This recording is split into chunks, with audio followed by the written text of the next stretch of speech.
Halo, selamat pagi. Kita sekarang masuk pada materi kepemimpinan. Saya dengan Bu Asteria akan bersama kalian dalam sesi ini. Kita bahas bersama, kita akan menuju ke materi. Semua sudah fokus? Oke. Kita masuk pada materi kepemimpinan yang sering disebut juga dengan leadership. Ada pertanyaan untuk kalian. Apa perbedaan pemimpin dan pimpinan? Dua hal yang berbeda. Pimpinan memiliki pemahaman bahwa ia harus memimpin berdasarkan pengangkatan. Dalam artian, suka atau tidak, ia tetap menjadi orang yang memimpin. Sedangkan makna pemimpin adalah ia memimpin berdasarkan pengakuan oleh bawahan, sehingga memang ia pantas untuk memimpin. Itulah yang menjadi perbedaan pemimpin dan pimpinan. Ada beberapa hal yang perlu diperhatikan dalam kepemimpinan.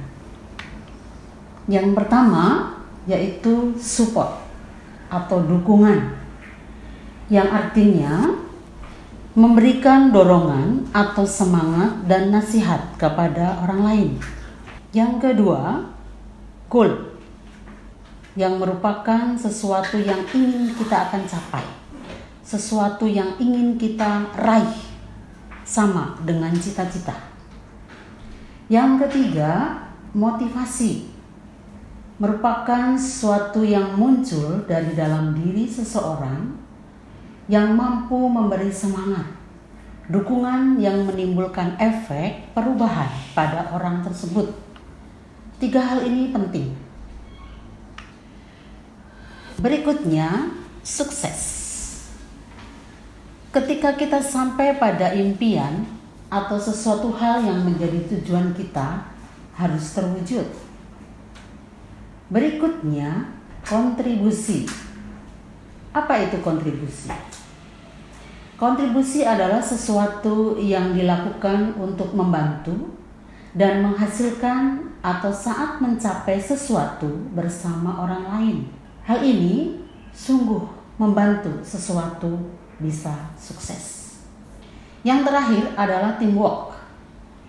Teamwork atau kerjasama tim merupakan bentuk kerja kelompok dengan keterampilan yang saling melengkapi serta berkomitmen untuk mencapai target yang sudah disepakati sebelumnya untuk mencapai tujuan bersama secara efektif dan efisien. Ini adalah 6 hal penting dalam kepemimpinan. Pertanyaannya, bagaimana menjadi pemimpin yang baik? Yang pertama yang perlu diperhatikan, harus mampu mengatur diri sendiri. Sulit untuk mengelola orang lain secara efektif jika tidak dapat mengelola diri sendiri. Yang kedua, bertindak secara strategis, memiliki pikiran yang maju dan berpikiran terbuka sangat diperlukan untuk para pemimpin saat ini. Yang ketiga, menjadi komunikator yang efektif. Pemimpin yang kuat tahu kapan harus berbicara dan kapan harus mendengarkan. Yang ketiga, menjadi akuntabel dan bertanggung jawab. Pemimpin yang sukses tahu bagaimana menggunakan kekuasaan dan wewenang secara tepat. Yang berikutnya, menetapkan tujuan yang jelas dan bertahan dalam mencapai sesuatu. Ini hal yang terpenting. Karena tujuan yang jelas dan secara terarah, maka hasilnya bisa dicapai. Berikutnya, memiliki visi untuk masa depan. Pemimpin yang luar biasa memiliki kemampuan untuk melihat masa depan, sehingga tujuannya jelas dan konkret dan sungguh menguntungkan bagi suatu organisasi. Yang berikutnya, mengelola kompleksitas.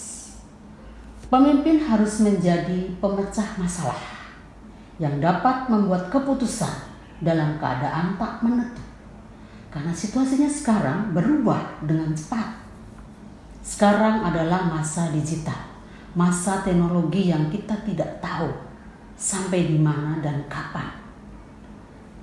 Berikutnya, membina kreativitas dan inovasi. Pemimpin harus berani melakukan eksperimen dan mendorong kreativitas. Saat ini, kalau kita tidak berkreasi, tidak ada yang mau melihat. Berikutnya, membangun tim dan mempromosikan kerja tim, yang artinya seorang pemimpin harus bisa membangun orang-orang di sekitarnya, mampu menciptakan hubungan yang baik, pemimpin yang bisa menarik semua orang dan tidak hanya sekedar menginspirasi orang lain, tapi bisa mengajak semua berubah. Belajar lincah, apalagi para pemimpin yang benar-benar hebat tahu bahwa kekuatan kepemimpinan dibangun di atas kemampuan untuk beradaptasi dengan keadaan yang tiba-tiba berubah, dan untuk mengetahui bagaimana dan kapan harus memanfaatkan peluang di tengah persaingan dan perubahan global yang dinamis. Anak-anakku yang terkasih, lalu bagaimana dengan kita? Apakah kita pemimpin? Jawabnya iya, kita semua adalah pemimpin. Tuhan telah memberi kita rahmat kehidupan. Hidup itu tugas yang harus kita pertanggungjawabkan kembali kepada yang memberi hidup. Hidup juga menjadi tugas perutusan kita. Bagaimana kita mempertanggungjawabkan hidup ini sekarang? Kita dianugerahi pikiran dan harus berpikir. Kita dianugerahi alat untuk bicara dan harus bicara. Kita dianugerahi hati untuk merasakan. Gunakan rasa itu dengan simpati, empati, dan lain-lain. Bagaimana kita mengolah itu semua dalam hidup? Kita harus dan wajib mau menjadi pemimpin untuk diri sendiri, memerangi rasa yang tidak mudah kita jalani. Bagaimana jika kita malas? Berani memerangi malas. Contohnya, malas bangun tidur, sudah PW, malas belajar, malas mengerjakan tugas dari orang tua atau guru di sekolah. Malas A, malas B, malas C, dan malas sebagainya. Bagaimana kalau kita tidak mampu memimpin diri sendiri? Jawabnya tidak akan jadi pemimpin untuk lainnya. Maka anak-anak yang terkasih, dalam kesempatan ini Ibu mengajak kalian semua, ayo semangat, kita harus berani memimpin diri sendiri. Perangi semua rasa negatif yang muncul untuk selalu melakukan sebaliknya, melakukan hal yang positif. Ingat, apa yang kita pikirkan akan muncul dalam tindakan. Tindakan yang selalu dilakukan menjadi kebiasaan. Dan kebiasaan-kebiasaan yang kita lakukan akan membentuk karakter kita. Dan karakter menentukan masa depan, menentukan nasib kita.